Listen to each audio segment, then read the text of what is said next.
Janelle. And this is the Murder Mamas. The Murder Mamas. Welcome. Hello. Hello. Oh, I almost reverted back to saying saying it. The pause there, the pregnant pause makes me want to say it. I'm not going to say it. Yep. So, jump in. Jump in. Okay. Do it. So tonight, my back just got really itchy. So tonight we're going to talk about the previously unsolved but 40 years later solved case. Okay. Donna Macho. I'm almost positive that's how you pronounce her last name. That's how the news pronounced her last name. Well, then shit. But YouTube videos pronounced it Macho. Oh. So I'm going with Macho. Yeah, okay. I'm going with the news. So yeah. Hopefully the local news doesn't butcher her name. Doesn't do me wrong today. Okay. So Donna was from East Windsor, New Jersey. Okay. She had a mom, a dad. Yep. Her family composed of, at the time of her death, it was her mom, her stepdad, and her younger sister. Okay. So, well, I said death, but I meant disappearance. Okay. Disappearance. And wow, I am off to a great start tonight.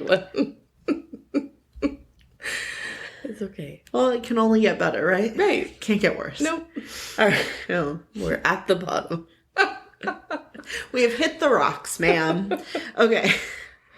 So, at the time of her disappearance, she was 19 years old, and she was living in her mother and stepfather's home. Okay. It was a good relationship. Like, there was no issues. Okay. With her little sister as well. She lived in the, like, finished apartment basement. Oh. Basement apartment. Okay. It had its own, like, separate entrance and all kinds of stuff. That's cool.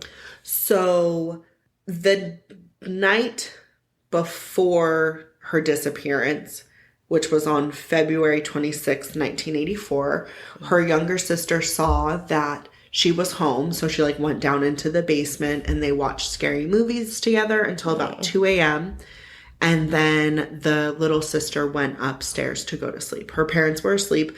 They heard nothing strange throughout the night. Okay. The next day, her car was gone in the morning. And so her mom was like, okay, she must have gone to work in the morning, where she worked as a legal assistant. Okay. She was also a part-time model who wanted to become a full-time model. Nice. She was gorge. Everything about her is like, her smile lights up a room. Like, she was such a friendly, warm, kind, nice person. Yeah. When she doesn't return from work in the afternoon, her mom's like, that's weird, and goes down to the basement apartment because, so, like, she had been gone all day. Right. And no one knew she was missing. Okay. At that time. Right. Because they thought she was at work. Correct. Okay. So then her mom goes down to the apartment, and, like, normally it was very clean and tidy. And it was apparent that, like, a struggle had taken place within that apartment, and or, like, things had been looked through. Right. And she's not around. She's not there. Yeah. Her car's gone. Correct. And so their apartment is, like, a part of the basement. It's a basement apartment. Okay. Yeah. So they immediately call the police, and they're like, something's happened. We don't know what. And the police treat it as a crime scene, which is good. Oh, that's, wow, really? They take, surprising, right? Like, that's not what normally they're like, oh, she ran away. Yeah, or she's 19. She's old enough. Correct. She's an adult. Everything I found, there's not a ton of, like, resources for this one. A lot of stuff is, like, old articles and things of that nature. And what I found, they didn't say, like, they had a big search, like, it didn't talk about the search efforts for her. Yeah. So I'm not sure if they did a lot. Okay. Just because it wasn't mentioned. I'm not saying they didn't or they did, but yeah.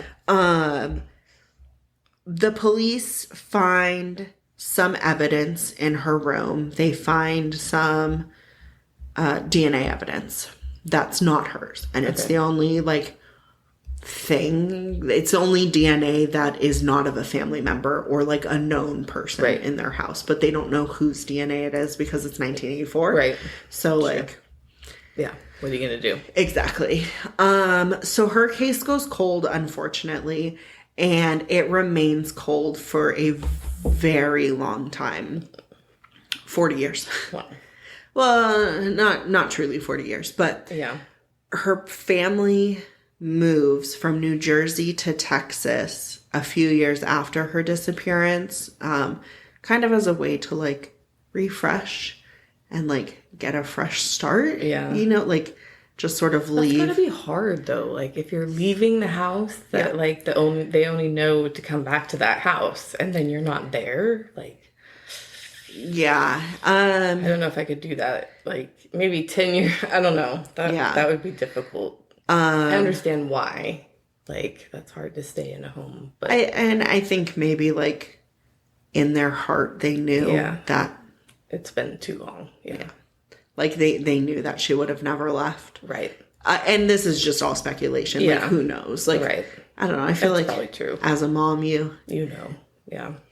Maybe not. But they so they move and like it's so sad. The Sweet family, they have like a storage unit that has like some case files, like some sort of stuff about the case or like her disappearance. A ton of family like photos and mementos and like memories in a storage unit.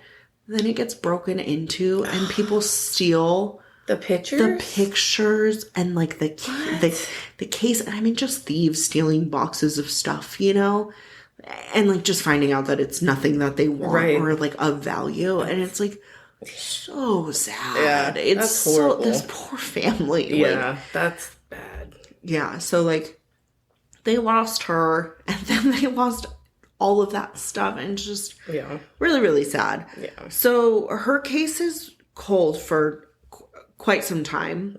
Yeah. There's one person that they briefly look at and he comes into play much later, but there's nothing like really connecting him to her. And then a year and a half-ish later, on June 15th, 1985, a 37-year-old recent widow who lived at like an apartment complex, she is found dead. Okay. I was trying to think. Her husband died of cancer. So like again, like had recently died of cancer. Yeah. She was 37 years old, like lived by herself. And she doesn't show up for work on Monday. Her name's Irene Snaps. And so she worked at RCA Americom.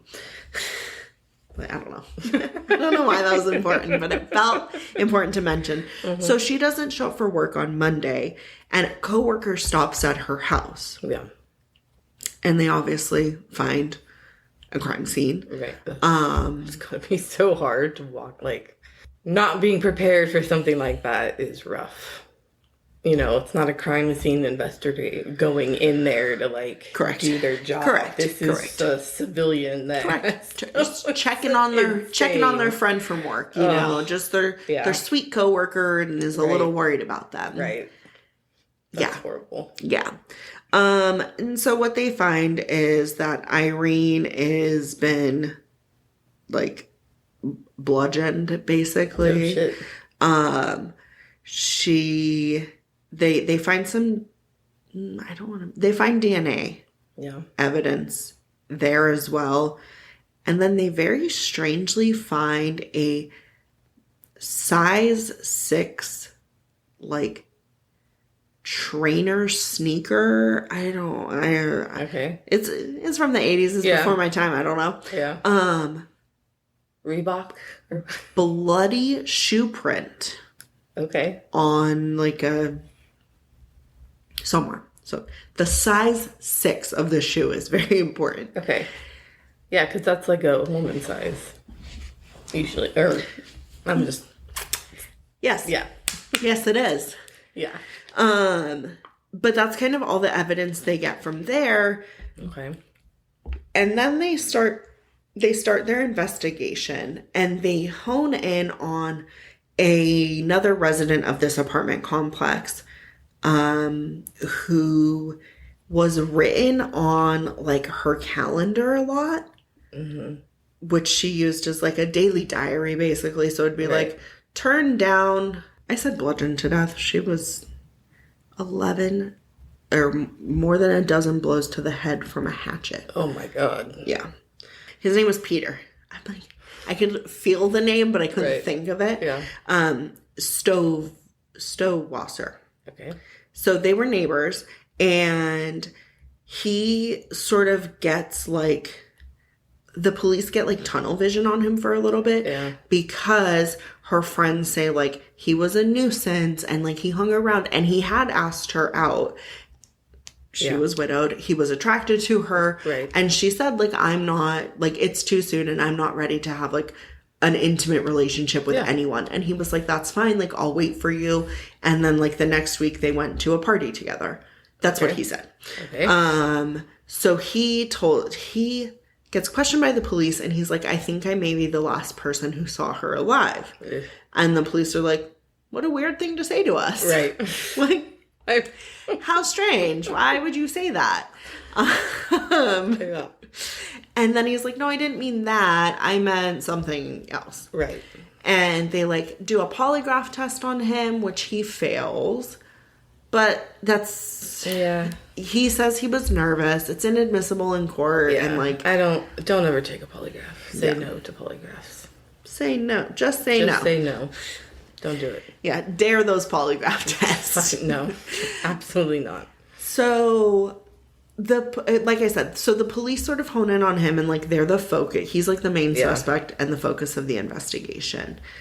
And then in October of 1985, the police receive a call that a man is on like a crime spree kind of, and had tried to abduct a 13-year-old from a nearby like New Jersey in like daylight. Oof. From a nearby, like, New Jersey neighborhood. Okay. And he had also broken into a house at the same time. Yikes. Okay. That man is...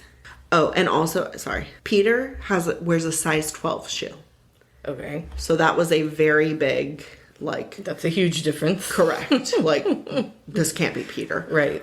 But Peter had some thing in his truck, like a metal rod and a white glove that had like red spots on it, but that got tested for blood and it came back negative. Okay. I don't know what the explanation for that was. Right. But it wasn't blood, apparently. Yeah. And he had like a bloody like comforter kind of that had been cleaned. And so like, that's weird. And he's like, this is because I had relations with someone who was menstruating. Yeah. And thanks for the visual. Well, like maybe it was an accident. Right. I don't know.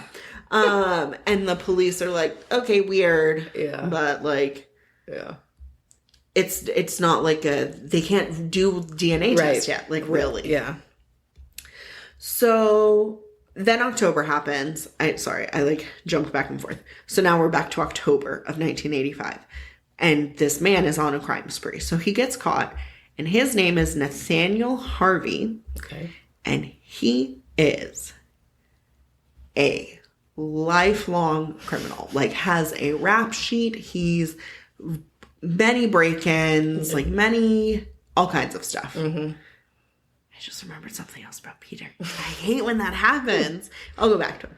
So he had been known like around the area, and he's actually the person that they suspected in Donna's case initially. Not initially, but like just because of his reputation in the area. Okay. But nothing ever is substantiated there. Okay.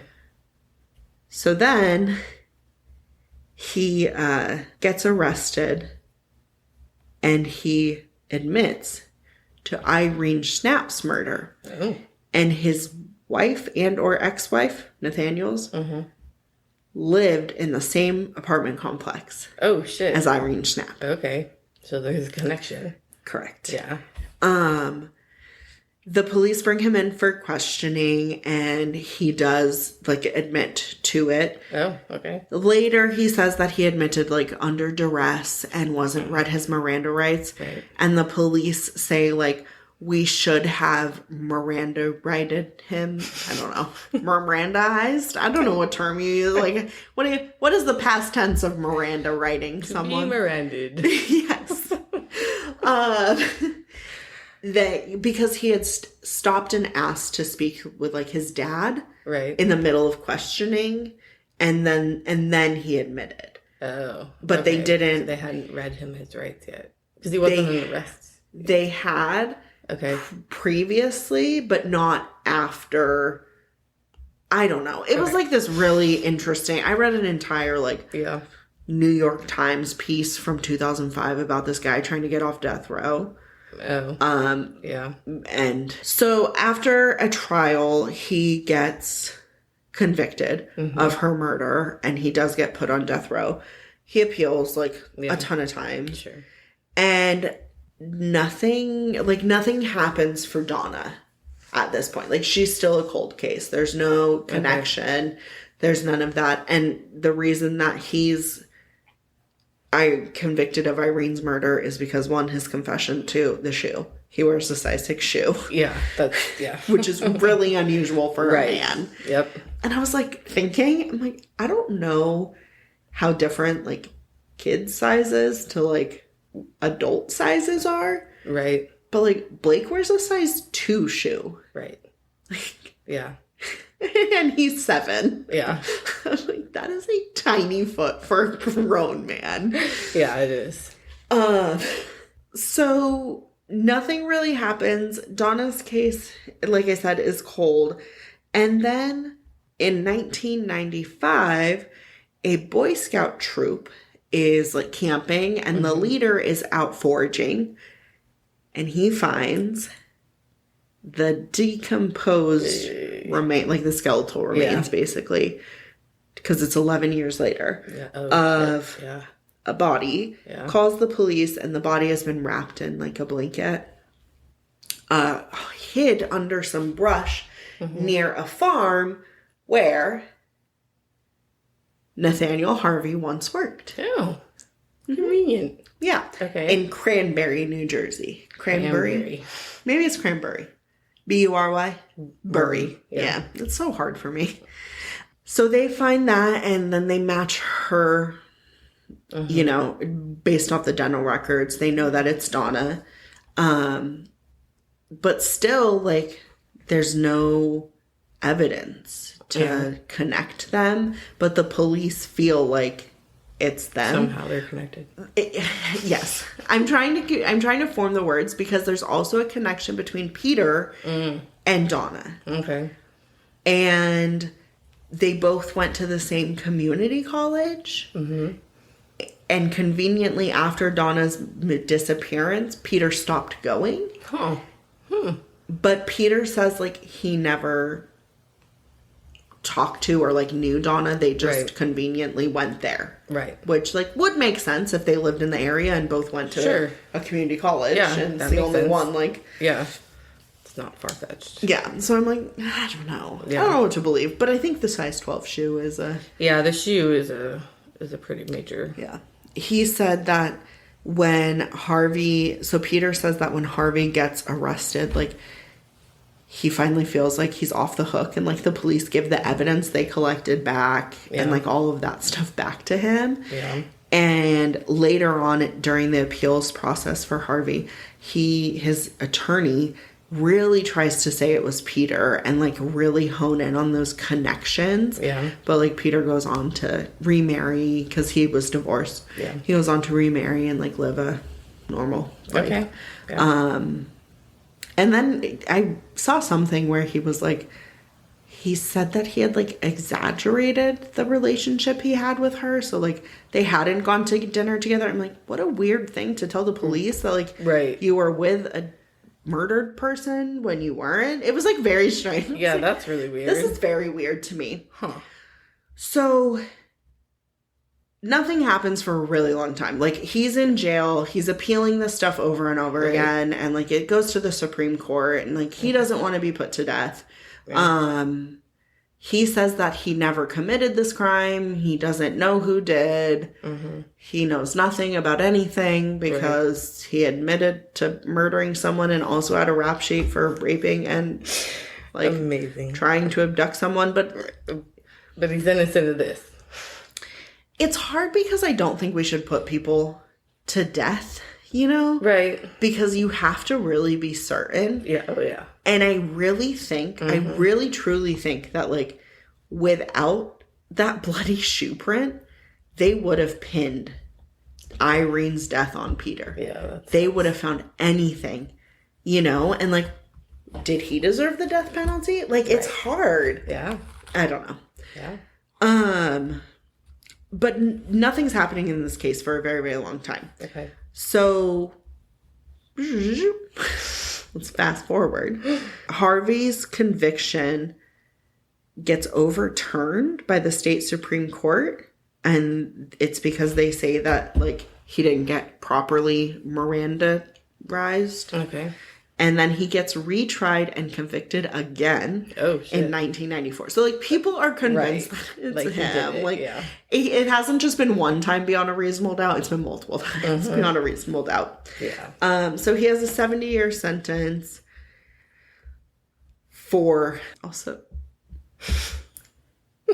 so quiet. The area where he was trying to abduct the 13-year-old girl and breaking into houses in October...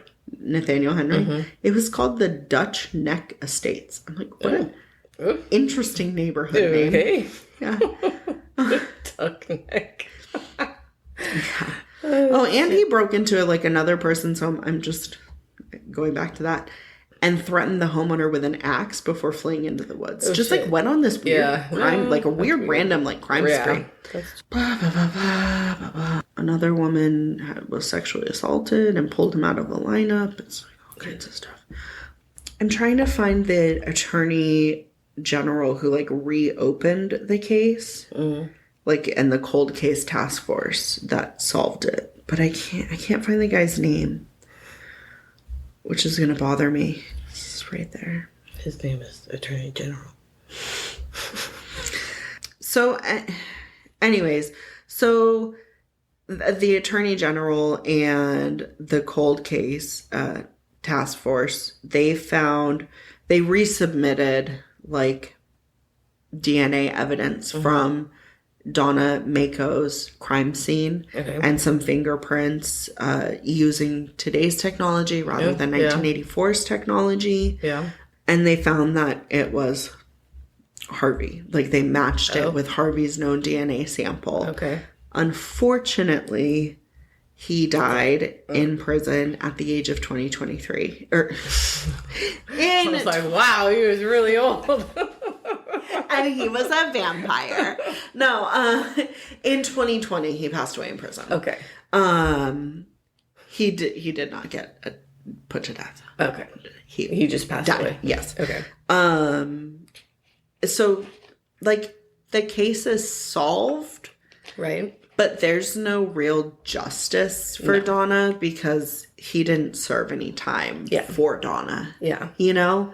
And her sister actually, like, posted, she has, like, a Facebook page about this, kind of, and she posted on there, like, it's nice to know that, like, this is done, but, like, there's no real justice here. And I think there needs to be, especially with multiple victims, there needs to be just, like, a year for each victim. Like, it just sucks how some get tried. They're like, oh, we're just going to try this one because we know we're going to win. It was like, but that's supposed to be justice for 10 other people. Like, no. Well, and it was like they just didn't have the evidence to like link hers at that time, you know? Yeah. But I was just looking here and it was saying that her car was found like within walking distance of his home. Oh. And then her body was found at a farm that he used to work at. So like, yeah, it was so for him. Dropped the body off and then parked it and then walked home. Yeah. It sounds like. But that's it. That's the case. And it's crazy how long it was like cold for. But yeah, that sucks. Also amazing that they can pull DNA evidence 40 years later. Yeah. Isn't that nuts? Yeah, it is nuts. Like, we didn't know about the technology then. We just knew we had to do it. But even knowing how to store it is amazing to me because they didn't know what they were storing. Yeah. You know, like, they knew they were getting something valuable, but they weren't sure quite what it was yet. Yeah. So, like, I think that's really interesting. It's crazy. It's crazy. Like, yeah, it is. But I guess maybe, like, if you're in that world, you know, like, what is up and coming and, like, what they're testing on. Like, we wouldn't understand. Right. But I don't know. It's still pretty cool. Yeah, but that's the case. All right. And there's, like, not a lot of resources about her. It's that sucks. Pretty sad, but I'm glad he got, you know, he wasn't able to be free and cause more people harm because he did a lot of harm to a lot of people. Yeah, he did. And that's it. All right. Thanks for listening. Bye. Bye. Thanks for listening. You can find us on Instagram at The Murder Mamas, Facebook, The M Mamas, Twitter, The Murder Mamas, email, themurdermamas@gmail.com. And if you like us and are happy with our content, please leave us a review and a 5-star rating. We would appreciate it. Bye.